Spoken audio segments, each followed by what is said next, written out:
Bienvenidos a todos los oyentes de este programa El Informativo Criminal, un informativo que se ofrecerá un vez por semana en este podcast.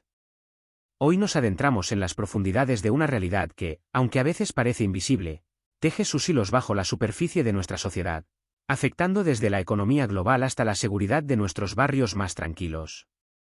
En el episodio de hoy, no solo vamos a relatar sucesos. Vamos a diseccionar la anatomía del crimen organizado moderno, el pulso constante entre la ley y la delincuencia, y cómo las fuerzas de seguridad, específicamente la Guardia Civil, la Policía Nacional y sus aliados internacionales como la DEA, están reescribiendo los manuales de estrategia para combatir a un enemigo que muta más rápido que cualquier virus. Comenzamos nuestro análisis con una mirada hacia el panorama internacional que tiene repercusiones directas en suelo español. En las últimas semanas, los informes más recientes de las agencias europeas y norteamericanas han puesto de manifiesto una transformación radical en la estructura del narcotráfico. Ya no hablamos simplemente de carteles jerárquicos y familias intocables, hablamos de una red descentralizada, una hidra de 1000 cabezas donde la tecnología y la violencia extrema se dan la mano. La noticia que encabeza los titulares de la prensa especializada y que ha hecho saltar las alarmas en los despachos de inteligencia de medio mundo es la consolidación de lo que los expertos denominan la multinacional del crimen. Recientemente, una operación de gran envergadura ha sacudido los cimientos de esta estructura en nuestro país. La Policía Nacional, en una colaboración sin precedentes con la DEA estadounidense y las autoridades de los Países Bajos, ha logrado desarticular lo que se conoce en el argot criminal como una oficina del Cártel de Jalisco Nueva Generación. Para que se hagan una idea de la magnitud de este golpe, no estamos hablando de meros distribuidores callejeros, sino del cerebro logístico y financiero de una de las organizaciones más peligrosas del planeta, operando desde el anonimato de nuestras ciudades. Esta facción del cártel mexicano había establecido su base de operaciones en territorio español con un objetivo claro: controlar la entrada de estupefacientes a través de métodos que desafían la imaginación. Lo verdaderamente impactante de esta operación no es solo la cantidad de droga incautada, que se cuenta por toneladas, sino la sofisticación del método de ocultación. Los investigadores descubrieron que la organización estaba importando maquinaria industrial de gran tonelaje, prensas hidráulicas y tornos mecánicos, cuyo interior había sido modificado milimétricamente para albergar cocaína de alta pureza. Imaginen la dificultad para los agentes de aduanas y para los perros detectores. Estamos hablando de bloques de acero y hierro fundido que actúan como un escudo casi impenetrable para los escáneres convencionales. Fue necesario el uso de tecnología de vanguardia y, sobre todo, una labor de inteligencia humana exhaustiva durante meses para detectar que esas máquinas, aparentemente legítimas para la industria, eran en realidad caballos de Troya cargados de veneno blanco. Este caso pone de relieve una tendencia que preocupa enormemente a la DEA y a las fuerzas españolas: la mexicanización de las operaciones en Europa. Antiguamente, los carteles sudamericanos y mexicanos se limitaban a enviar la mercancía y dejaban la distribución en manos de grupos locales. Sin embargo, la desconfianza y la avaricia han llevado a estos grandes capos a enviar a sus propios emisarios, conocidos como supervisores o notarios, para instalarse en España y garantizar que cada gramo llegue a su destino y que cada euro vuelva a cruzar el Atlántico blanqueado. Estos individuos viven entre nosotros, a menudo en urbanizaciones de lujo, pasando desapercibidos como empresarios de éxito o inversores extranjeros, mientras dirigen operaciones multimillonarias desde aplicaciones de mensajería encriptada. Cambiando el foco hacia el sur de la península, la situación en el estrecho de Gibraltar y la Costa del Sol sigue siendo un punto caliente de actividad frenética. La Guardia Civil ha intensificado su presión en la zona con un despliegue de medios técnicos y humanos que, según los últimos balances del Ministerio del Interior, ha aumentado en más de un 40% respecto a periodos anteriores. Sin embargo, esta presión ha provocado un efecto rebote conocido como el efecto cucaracha. Cuando se enciende la luz en una habitación, los insectos corren a esconderse en los rincones oscuros. En este caso, las mafias del hachís han desplazado sus rutas hacia el río Guadalquivir y hacia la costa de Levante, buscando nuevos puntos de entrada menos vigilados. Es en este contexto donde surgen las noticias más curiosas y a la vez alarmantes sobre la creatividad delictiva. En operaciones recientes llevadas a cabo en la costa andaluza y levantina, los agentes se han topado con alijos que demuestran que el ingenio de los criminales no tiene límites. Se ha detectado la entrada de hachís oculto en cargamentos de fruta falsa. No estamos hablando de esconder la droga debajo de las naranjas, sino de fabricar, con resinas y látex, réplicas perfectas de sandías, naranjas y piñas que, en su interior, son bloques compactos de estupefacientes. A simple vista, y al tacto, parecen fruta fresca lista para el mercado. Solo un análisis exhaustivo o el olfato entrenado de los canes de la unidad cinológica pueden detectar el engaño. Esta técnica busca saturar los controles de los puertos, apostando a que, ante miles de contenedores de productos perecederos que no pueden detenerse mucho tiempo, alguno logrará pasar. Pero si hablamos de ingenio, no podemos obviar la amenaza tecnológica que se cierne sobre nuestras costas, los narcodrones y los semisumergibles. Aunque parezca sacado de una película de espías, la Guardia Civil ha interceptado en los últimos tiempos drones de gran capacidad, aparatos modificados capaces de cruzar el estrecho con cargas de droga o dinero, volando a baja altura para eludir los radares del Sistema Integrado de Vigilancia Exterior. Más preocupante aún es la confirmación de que las organizaciones criminales están intentando fabricar o ensamblar drones submarinos, o vehículos no tripulados subacuáticos en naves industriales del interior de la península. El objetivo es crear una ruta logística automatizada bajo el agua, donde la intervención humana sea mínima y, por tanto, el riesgo de detención se reduzca a cero. Esto plantea un desafío monumental para la Armada y el Servicio Marítimo de la Guardia Civil, que deben adaptar sus sonares y patrulleras para detectar estos fantasmas mecánicos que navegan en silencio bajo las olas. Siguiendo con la crónica de la delincuencia organizada, es imposible no mencionar el fenómeno de la macromafia, que sigue acaparando titulares por su extrema violencia. Las investigaciones policiales más recientes indican que la Costa del Sol se ha convertido en el tablero de ajedrez donde estas organizaciones, originarias de los Países Bajos y el norte de África, dirimen sus disputas. Lo que antes se resolvía con negociaciones tensas, ahora se resuelve con plomo. En los últimos meses, la Policía Nacional ha tenido que intervenir en secuestros y tiroteos a plena luz del día, incidentes que rompen la tranquilidad de zonas turísticas y residenciales. La detención de más de medio centenar de personas vinculadas a 7 organizaciones diferentes en una macrooperación reciente demuestra que España no está dispuesta a ser el patio de recreo de estas mafias. Sin embargo, hay un aspecto frustrante en esta lucha titánica, y es la complejidad judicial.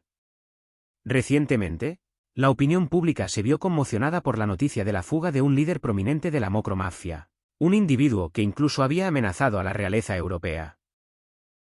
Tras una ardua labor policial para detenerlo, una descoordinación burocrática y judicial permitió que quedara en libertad provisional, momento que aprovechó para desvanecerse, probablemente hacia el norte de África o Dubái. Este suceso ha generado un intenso debate sobre la necesidad de armonizar las leyes europeas y agilizar los mecanismos de extradición y prisión preventiva para estos capos de alto nivel, que cuentan con recursos ilimitados para burlar la acción de la justicia. En otro orden de cosas, y mirando hacia el norte, Galicia sigue siendo la puerta atlántica de la cocaína, pero el perfil del narcotraficante gallego ha cambiado. Las viejas familias, los clanes históricos que todos conocemos por las series de televisión y la literatura, han dado paso o se han asociado con grupos mucho más discretos y tecnificados. En una operación conjunta de la Guardia Civil, la Policía Judiciaria de Portugal y la DEA, se interceptaron recientemente más de 2 toneladas de cocaína. Lo curioso de este caso no fue solo el volumen, sino la ruta. Los barcos nodriza ya no descargan siempre en las rías. Ahora utilizan pesqueros de altura que realizan transbordos en alta mar, en coordenadas internacionales, donde la jurisdicción es compleja y el oleaje hace que cualquier abordaje sea una operación de altísimo riesgo, para los agentes del Grupo Especial de Actividades Subacuáticas y el Servicio Marítimo. La colaboración con Portugal se ha vuelto vital. La frontera líquida del río Miño y la costa atlántica compartida son escenarios de una vigilancia constante. Los narcotraficantes utilizan Portugal como zona de enfriamiento, almacenando la droga en naves industriales del norte luso antes de introducirla por carretera en España, camuflada en transporte de mercancías perecederas o materiales de construcción.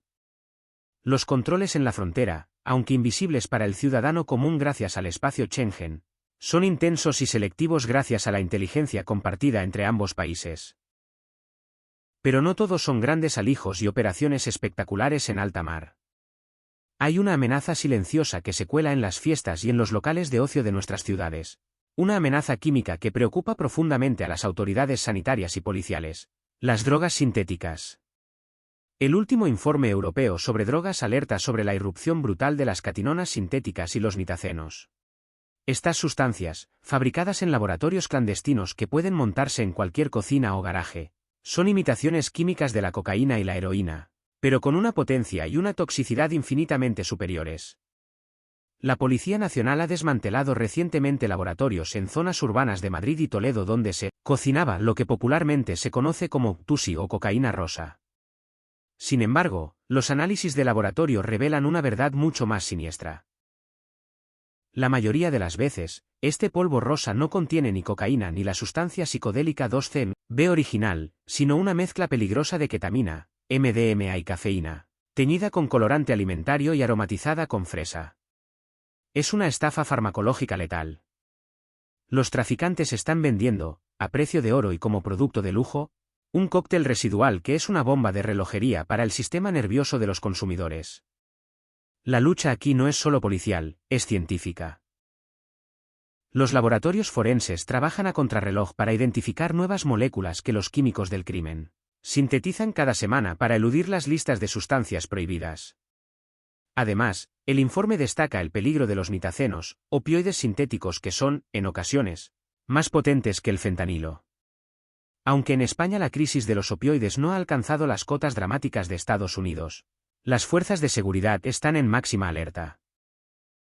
Se han detectado intentos de introducir estas sustancias a través de paquetería postal, ocultas en sobres de cartas, en juguetes o impregnadas en papel. La dark web juega un papel fundamental aquí. El trapicheo ha saltado de la esquina del barrio a los foros encriptados de Internet, donde se puede comprar la muerte con criptomonedas y recibirla en el buzón de casa como si fuera un pedido de ropa. Esta digitalización del crimen nos lleva a otro punto crucial, el blanqueo de capitales. El dinero de la droga necesita ser lavado para entrar en el circuito legal, y los métodos son cada vez más sofisticados. Las criptomonedas son el vehículo preferido de las nuevas generaciones de narcos, pero el ladrillo sigue siendo el rey en la costa española. La operación reciente desarrollada por la Agencia Tributaria y la Policía Nacional ha sacado a la luz entramados societarios complejos, con ramificaciones en paraísos fiscales, diseñados exclusivamente para comprar propiedades de lujo en Marbella, Ibiza y Madrid. Testaferros, empresas pantalla y falsos préstamos internacionales son las herramientas de unos delincuentes de cuello blanco que nunca tocan la droga, pero que son esenciales para que la rueda siga girando. La presión sobre estos activos financieros es una prioridad absoluta, ya que, como dicen los investigadores, la única forma de herir de muerte a estas organizaciones es tocando su bolsillo. Volviendo al terreno operativo, es justo dedicar un espacio al trabajo, a menudo anónimo y sacrificado, de los agentes de la Guardia Civil en el entorno rural. En zonas de Aragón y Castilla-La Mancha, se ha observado un fenómeno preocupante. La proliferación de macroplantaciones de marihuana gestionadas por mafias de Europa del Este, especialmente del conocido como Cartel de los Balcanes. Estos grupos alquilan naves agrícolas abandonadas o casas rurales aisladas y las convierten en auténticas fábricas de cannabis, conectadas ilegalmente a la red eléctrica, lo que no solo supone un delito contra la salud pública sino también un riesgo de incendio y un fraude masivo a las compañías eléctricas. Lo curioso y trágico de estas operaciones es el descubrimiento de condiciones de semiesclavitud. Los jardineros, las personas encargadas de cuidar las plantas 24 horas al día, suelen ser inmigrantes en situación irregular, traídos bajo engaño y encerrados en las plantaciones sin posibilidad de salir, viviendo en condiciones infrahumanas mientras generan millones de euros para los capós que residen cómodamente en sus países de origen. La Guardia Civil, en sus intervenciones, no solo actúa como fuerza represora del delito, sino como fuerza humanitaria, liberando a estas personas de las garras de la explotación criminal. También merece mención la lucha contra el petaqueo. Para quienes no estén familiarizados con el término, los petaqueros son aquellas embarcaciones, a menudo lanchas recreativas modificadas, que se dedican a suministrar combustible a las narcolanchas en alta mar. Las narcolanchas, prohibidas por ley, necesitan miles de litros de gasolina para realizar sus travesías a toda velocidad desde Marruecos. Cortar este suministro es vital. En los últimos meses, el servicio marítimo ha interceptado decenas de estas gasolineras flotantes, Un trabajo de altísimo riesgo dado que estas embarcaciones van cargadas de material altamente inflamable y sus pilotos, a menudo jóvenes captados por el dinero fácil, realizan maniobras temerarias para escapar, poniendo en peligro su vida y la de los agentes. La violencia asociada a este mundo no deja de escalar. Los agentes de la autoridad han reportado un incremento en la agresividad de las organizaciones durante las detenciones. Ya no se rinden cuando se ven acorralados. Embisten a los coches patrulla con vehículos todoterreno robados y de gran cilindrada. Utilizan armas de fuego automáticas y despliegan tácticas de guerrilla urbana. Esto ha obligado al Ministerio del Interior a reforzar los vehículos policiales, dotar a los agentes de mejor armamento y protección balística, y aumentar la presencia de unidades de élite como el GAR, Grupo de Acción Rápida, y los GEO, Grupo Especial de Operaciones, en las zonas más conflictivas. La colaboración ciudadana se ha revelado como un arma inesperada pero eficaz. Gracias a las aplicaciones móviles de alerta y a los canales anónimos de denuncia, la ciudadanía está proporcionando información clave sobre movimientos sospechosos en sus barrios, olores extraños que delatan laboratorios o plantaciones, y actividades inusuales en polígonos industriales. Esta inteligencia social es, muchas veces, la pieza que falta para completar el rompecabezas de una investigación que lleva meses estancada. Para ir concluyendo este repaso a la actualidad criminal, debemos mirar hacia el futuro inmediato. Las autoridades españolas se preparan para un año en el que la cooperación internacional será más estrecha que nunca. La presencia de agencias como el FBI y la DEA en suelo español es ya habitual y constante, trabajando codo con codo en las unidades de inteligencia de Madrid. El objetivo común es claro: desmantelar las rutas antes de que se consoliden y atacar las estructuras financieras antes de que el dinero sucio corrompa las instituciones legales. La globalización del crimen exige una globalización de la justicia. La imagen romántica del contrabandista que burlaba la ley con astucia ha quedado sepultada bajo la realidad de organizaciones paramilitares, ciberdelincuencia avanzada y una crueldad indiferente hacia la vida humana. Sin embargo, frente a esta maquinaria oscura, se alza el muro azul y verde de nuestras fuerzas de seguridad. Hombres y mujeres que cada día, en los puertos, en los aeropuertos, en las carreteras secundarias y en el ciberespacio, mantienen la línea para proteger el Estado de Derecho y la salud pública de una sociedad que, a menudo, vive ajena a esta guerra silenciosa. Antes de despedirnos, es fundamental recordar que el narcotráfico no es un problema lejano. Se alimenta de la demanda, de la normalización del consumo recreativo y de la vista gorda ante el dinero fácil. Cada operación exitosa, cada kilo incautado, es una victoria de la sociedad en su conjunto, pero la guerra es larga y requiere de la concienciación de todos. Esperamos que este recorrido por las entrañas de la actualidad policial les haya servido para comprender mejor la magnitud de los desafíos a los que nos enfrentamos. La realidad supera siempre a la ficción, y en el caso del crimen organizado, esa realidad es un espejo en el que debemos mirarnos con atención crítica y alerta. A continuación sigan en nuestro programa para descubrir consejos sobre seguridad y después un interesante reportaje radiofónico. La epidemia silenciosa, un análisis integral sobre los peligros de la ludopatía en la era digital. En las sociedades modernas existe una amenaza que no siempre se presenta con violencia física inmediata, ni con el estruendo de un crimen callejero, pero cuya capacidad destructiva es equivalente a la de un huracán que arrasa con patrimonios, familias y vidas humanas. Hablamos de la ludopatía, o juego patológico, un trastorno que ha dejado de ser el vicio oculto de unos pocos en salas llenas de humo para convertirse en una pandemia digital que viaja en el bolsillo de millones de personas a través de sus teléfonos inteligentes. La ludopatía no es simplemente un mal hábito ni una falta de voluntad. Es una enfermedad reconocida por la Organización Mundial de la Salud, un trastorno del control de los impulsos que secuestra la química cerebral y anula la capacidad de libre albedrío del individuo. En este texto desglosaremos con crudeza y detalle los múltiples peligros que encierra esta adicción, desde la devastación económica hasta el colapso psicológico, pasando por la nueva y alarmante frontera del juego online que está hipotecando el futuro de las generaciones más jóvenes. Capítulo 1. La trampa neurobiológica. Para entender el peligro real de la ludopatía, primero debemos dejar de juzgarla desde la moral y empezar a entenderla desde la biología. El primer gran peligro del juego es que está diseñado con una precisión de ingeniería, para hackear el sistema de recompensa del cerebro humano. Cuando una persona apuesta, su cerebro libera dopamina, el neurotransmisor asociado al placer y la motivación. Sin embargo, lo verdaderamente perverso de las máquinas tragaperras modernas, las ruletas y las aplicaciones de apuestas deportivas, es que no solo liberan dopamina cuando se gana. Los diseñadores de juegos utilizan un principio psicológico descubierto por B.F. Skinner llamado refuerzo intermitente. Si ganáramos siempre, nos aburriríamos. Si perdiéramos siempre, lo dejaríamos. Pero el juego ofrece victorias pequeñas e impredecibles que mantienen al cerebro en un estado de hipervigilancia y excitación constante. Más peligroso aún es el fenómeno del casi acierto near miss. Cuando en una máquina tragaperras aparecen 2 cerezas y la tercera queda justo una posición por encima o por debajo de la línea de premio, el cerebro del ludópata no lo interpreta como una derrota. La resonancia magnética ha demostrado que el cerebro procesa ese casi como una victoria. Se activa la misma zona de placer, empujando al jugador a intentarlo, solo una vez más porque siente que está cerca. Esta distorsión cognitiva es la base de la ruina. El jugador no está persiguiendo el dinero, está persiguiendo la inyección neuroquímica que el juego le promete. Con el tiempo, el cerebro desarrolla tolerancia. Las apuestas pequeñas ya no generan la misma emoción. El ludópata necesita arriesgar cantidades cada vez mayores para sentir algo más que una profunda apatía. Aquí reside el peligro mortal.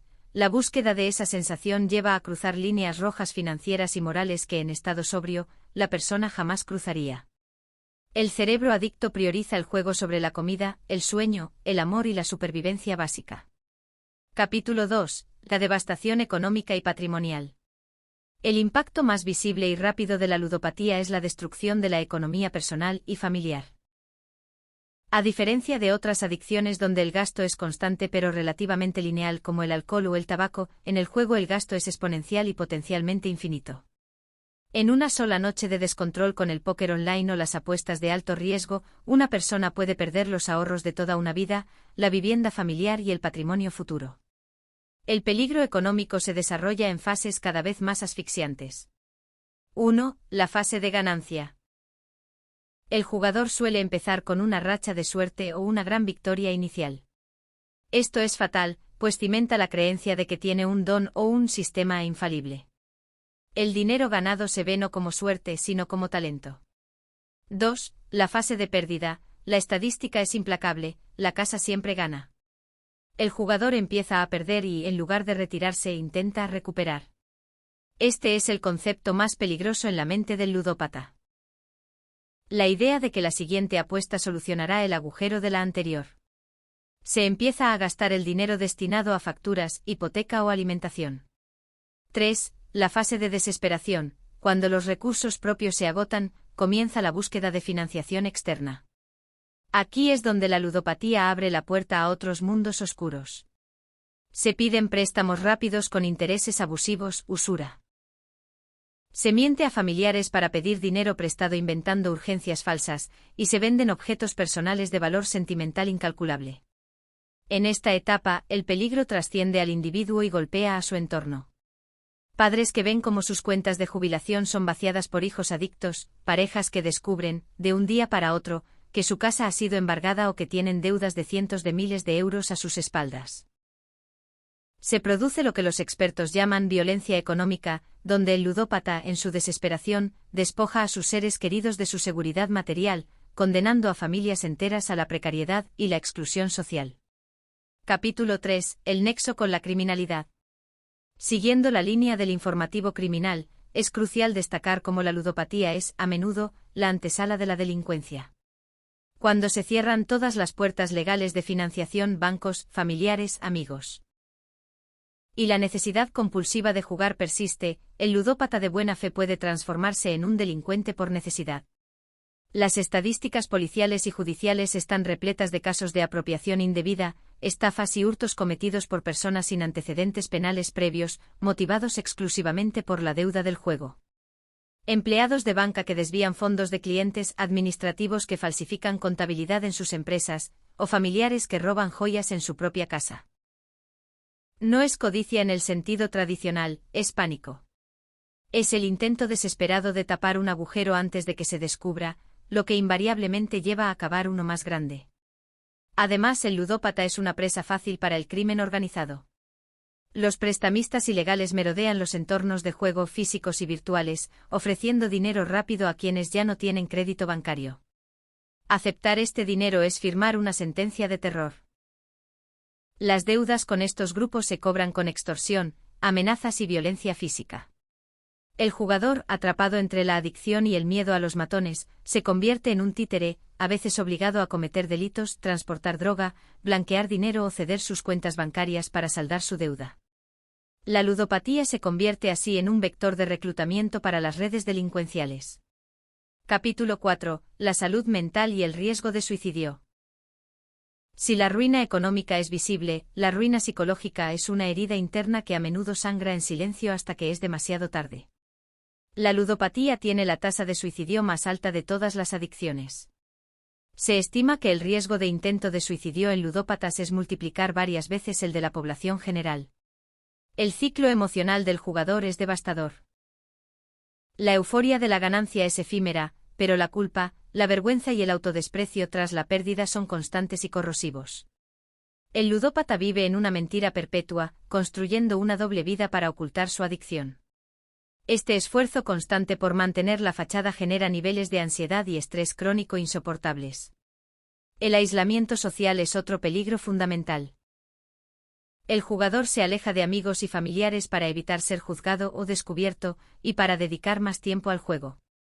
La soledad alimenta la depresión, y el juego se convierte en el único refugio contra el dolor que el propio juego ha causado. Es un círculo vicioso perfecto. Cuando la realidad finalmente se impone, cuando llegan las notificaciones judiciales, cuando la pareja descubre la verdad, cuando no queda ni un euro, el ludópata se enfrenta a un muro de realidad. La sensación de que no hay salida, de que el daño causado es irreparable y de que es una carga para su familia, desencadena pensamientos suicidas. A diferencia del alcohol o las drogas donde el deterioro físico es evidente y progresivo, el ludópata puede parecer físicamente saludable hasta el día en que decide quitarse la vida, lo que hace que este desenlace sea a menudo una sorpresa traumática y devastadora para su entorno. Capítulo 5. La nueva frontera. Jóvenes, apps y apuestas deportivas. Quizás el aspecto más terrorífico de la ludopatía actual es su mutación tecnológica y su impacto en la juventud. Hace 20 años, para apostar había que desplazarse físicamente a un casino o a un bar. Había barreras físicas y sociales. Hoy el casino está en el bolsillo, abierto 24 horas al día, 7 días a la semana, a un clic de distancia. Las casas de apuestas han colonizado el deporte rey. El fútbol, pasión de multitudes, se ha convertido en el caballo de Troya para normalizar el juego entre los menores. Cuando un ídolo deportivo lleva el logotipo de una casa de apuestas en el pecho, o cuando los narradores cantan las cuotas durante el partido como si fueran estadísticas del juego, se está enviando un mensaje peligroso: apostar es parte del deporte. Apostar es saber de fútbol. Apostar es ser un ganador. Este marketing agresivo ha creado una generación de ludópatas precoces. Jóvenes de 18, 20 o 25 años que llegan a las unidades de tratamiento con deudas que hipotecan su vida antes de haberla empezado.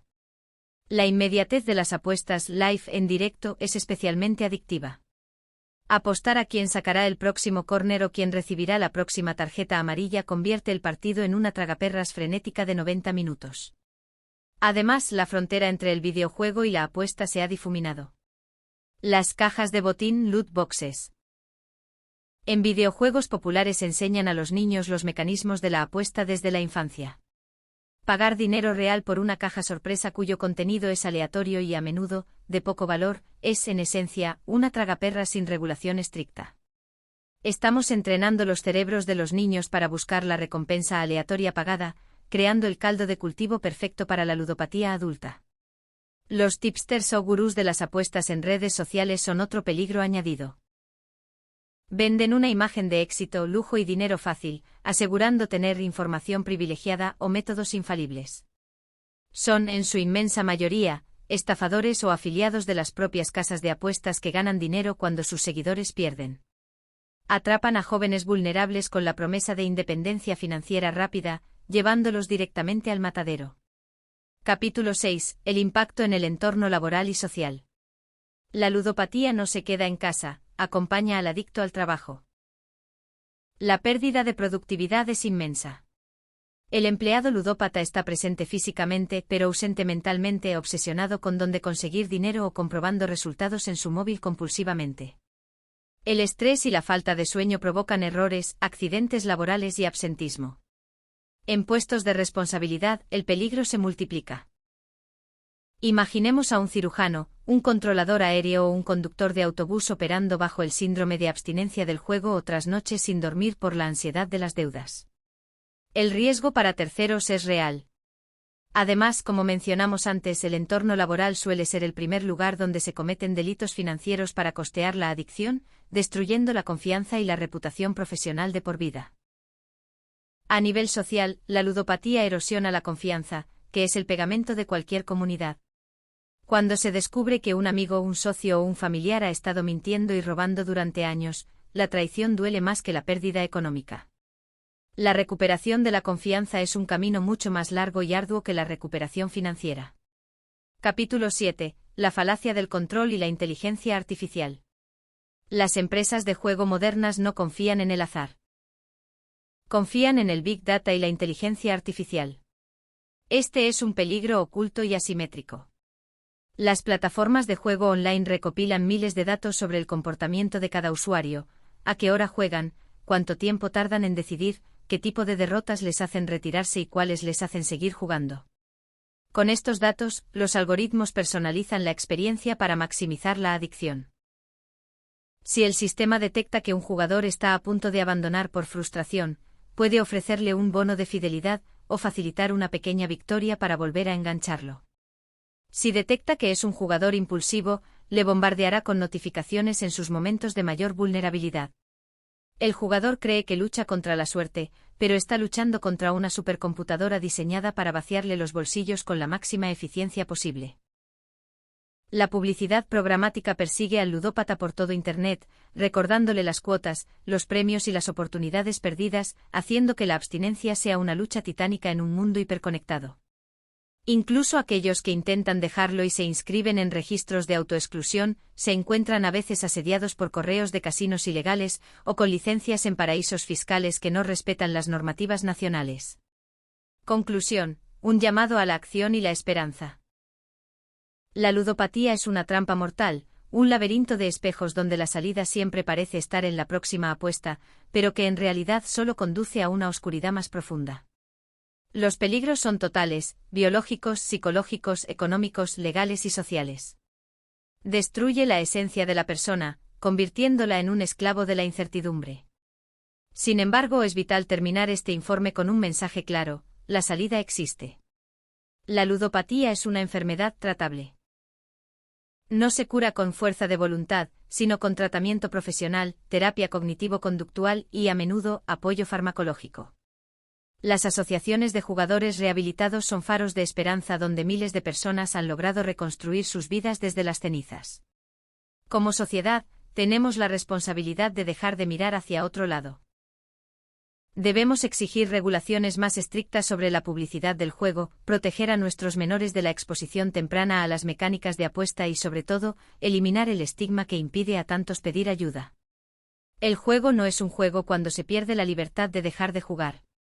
Reconocer el peligro es el primer paso para desactivar esta bomba de relojería que amenaza los cimientos de nuestra convivencia.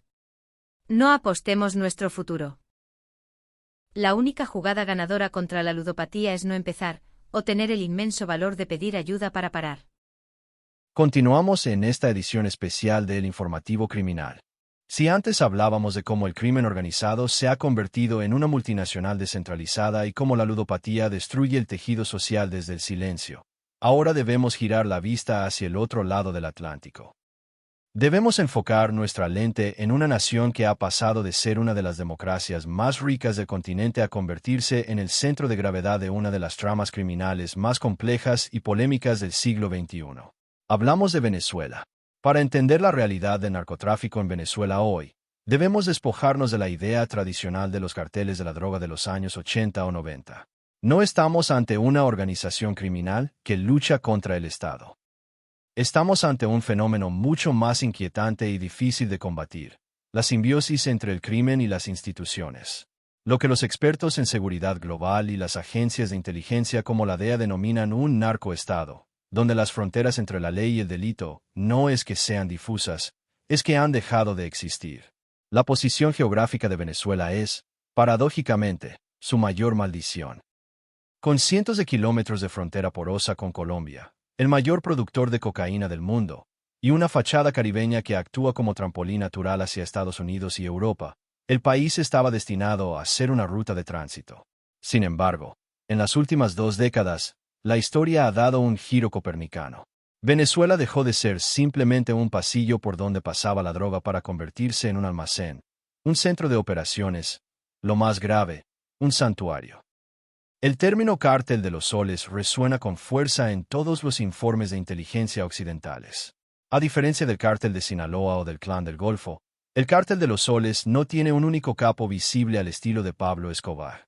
Su estructura es horizontal, incrustada en las arterias del poder militar y político.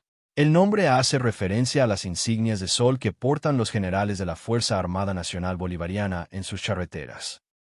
La tesis que manejan fiscales de Nueva York y tribunales internacionales es que altos mandos militares, aprovechando su control total sobre fronteras, aeropuertos y puertos, no solo permiten el paso de la droga a cambio de sobornos, sino que participan activamente en el negocio, coordinan los envíos, aseguran las rutas y blanquean los beneficios.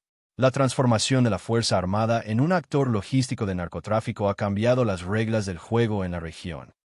Ya no se trata de corromper a un teniente en un puesto fronterizo para que mire hacia otro lado. Se trata de utilizar la infraestructura del Estado, radares apagados a conveniencia, hangares militares, buques de la Armada, para mover toneladas de mercancía.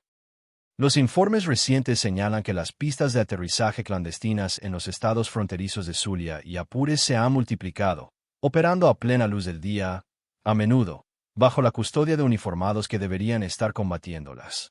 Pero la trama se complica aún más cuando analizamos los socios de esta empresa. Venezuela se ha convertido en el refugio estratégico para los grupos armados colombianos. Las disidencias de las FARC y la guerrilla del ELN, Ejército de Liberación Nacional, no solo operan en la frontera, sino que, según múltiples investigaciones periodísticas y de organismos de derechos humanos, cogobiernan territorios enteros dentro de Venezuela.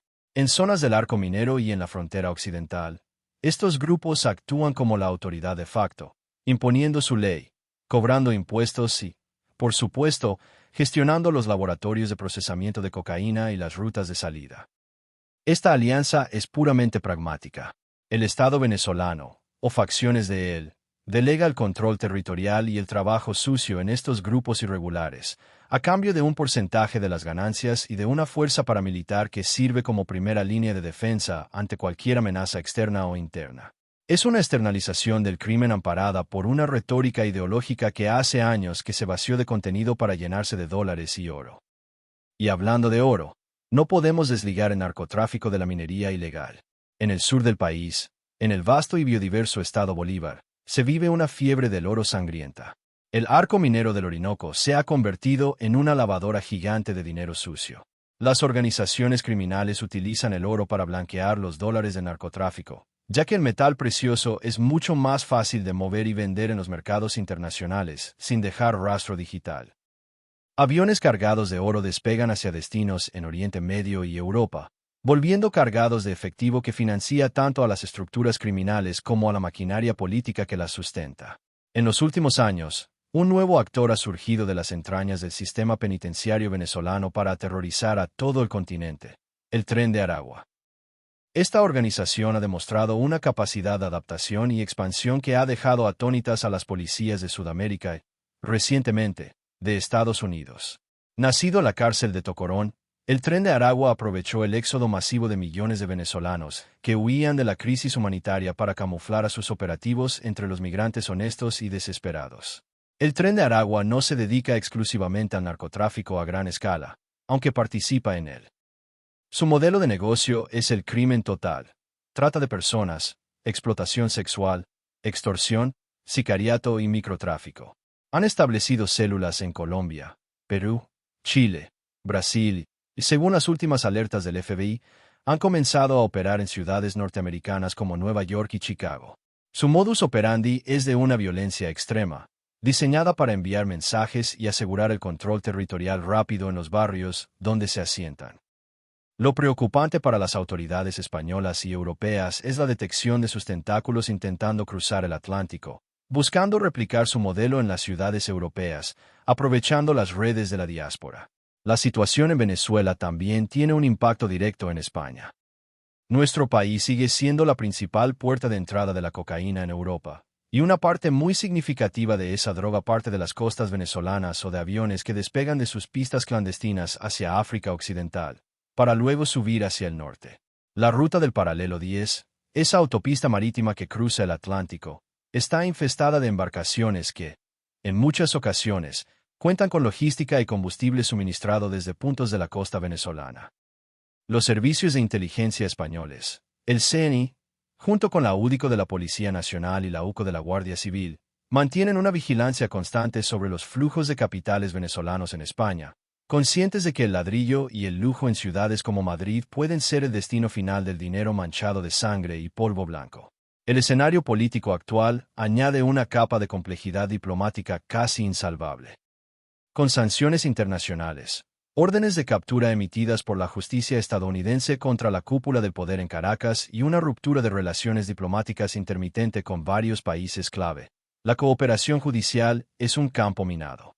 ¿Cómo se combate una red criminal cuando los interlocutores al otro lado del teléfono están, en muchos casos, acusados de ser parte de esa misma red? La extradición de capos, el intercambio de información financiera y las operaciones conjuntas se vuelven misiones casi imposibles, lo que favorece la impunidad. Además, debemos considerar la geopolítica global. La presencia de actores extrarregionales como asesores militares rusos, empresas chinas y la influencia iraní en Venezuela añade un escudo protector al régimen, dificultando cualquier acción de presión internacional. Para estos actores, Venezuela no es solo un socio comercial, sino una cabeza de playa en el hemisferio occidental, y el caos controlado de narcotráfico es un mal menor, o incluso una herramienta útil, en el tablero de la geoestrategia mundial. La tragedia humana detrás de este entramado es devastadora. Mientras toneladas de cocaína salen del país generando riquezas incalculables para una élite corrupta, la población sufre carencias básicas. Los hospitales sin insumos, las escuelas vacías y los salarios de miseria contrastan con las camionetas blindadas de último modelo y las fiestas suntuosas de los llamados enchufados o nuevos ricos, cuya fortuna es inexplicable sin la ecuación del crimen organizado. El narcotráfico ha distorsionado la economía venezolana hasta el punto de crear una burbuja de consumo de lujo importado financiada con dinero negro, mientras la producción nacional y el empleo formal colapsan. La violencia es la otra cara de esta moneda. Las tasas de homicidios en Venezuela, aunque opacas por la falta de cifras oficiales fiables, siguen siendo de las más altas del mundo. El control de las rutas de la droga provoca guerras abiertas entre bandas, entre facciones militares y entre guerrillas, dejando a la población civil atrapada en el fuego cruzado. En las zonas fronterizas, el reclutamiento forzado de menores por parte de estos grupos es una realidad que denuncian constantemente las ONGs, creando una generación perdida que solo conoce el lenguaje del fusil y la mercancía. Mirando hacia el futuro inmediato, las perspectivas son sombrías pero requieren acción. La comunidad internacional ha comenzado a entender que no se puede tratar el caso venezolano solo como una crisis política o humanitaria. Es, ante todo, una crisis de seguridad hemisférica. La estrategia de contención ha fallado. El flujo de drogas y criminalidad se desborda. Las nuevas estrategias pasan por asfixiar las redes financieras, perseguir los activos ocultos en paraísos fiscales, y sobre todo, fortalecer a los países vecinos que sufren el impacto colateral. El papel de la DEA y de las agencias europeas como Europol se está redefiniendo para actuar de forma más quirúrgica. Ya no se busca solo la incautación del alijo, sino desmantelar la arquitectura financiera que permite al cártel de los soles y a sus socios operar globalmente. Se trata de seguir la ruta del dinero, no solo la ruta de la cocaína.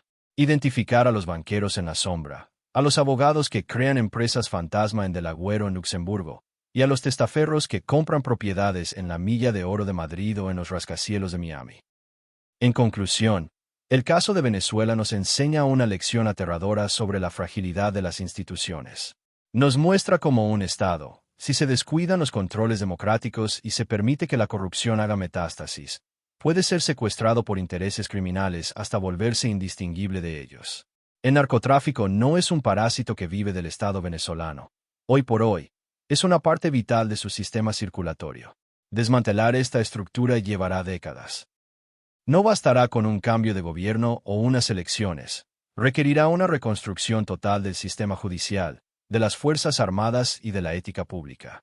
Mientras tanto, el flujo de narcóticos sigue su curso, alimentando adicciones en el norte y violencia en el sur, recordándonos que en el mundo globalizado, el aleteo de una mariposa corrupta en Caracas puede provocar un huracán de crimen en las calles de Ámsterdam, Nueva York o Madrid. Y hasta aquí llegamos con esta edición especial del Informativo Criminal. Ha sido un viaje intenso y necesario por las sombras que acechan nuestra seguridad y nuestra convivencia. Hemos desgranado la ingeniería del narcotráfico global. Hemos alertado sobre la trampa silenciosa de la ludopatía y hemos analizado la compleja realidad de un Estado secuestrado por el crimen en Venezuela. Nuestro objetivo no es generar miedo, sino conciencia. Porque una sociedad informada es una sociedad más difícil de engañar y más preparada para defenderse. El crimen prospera en la oscuridad y en la ignorancia. Nosotros encendemos la luz y ponemos las palabras. Gracias por acompañarnos, por prestarnos su atención y su tiempo, que es el activo más valioso que tienen. Recuerden que la seguridad empieza por uno mismo, pero se construye entre todos. Manténganse alerta, cuiden de los suyos y no dejen de cuestionar lo que ven. Nos escuchamos la próxima semana con más análisis, más datos y más realidad, aquí, en su espacio de confianza. Sigan en nuestro programa para descubrir consejos sobre seguridad y después un interesante reportaje radiofónico. Guión, dirección y realización Agustín Sancho Cube.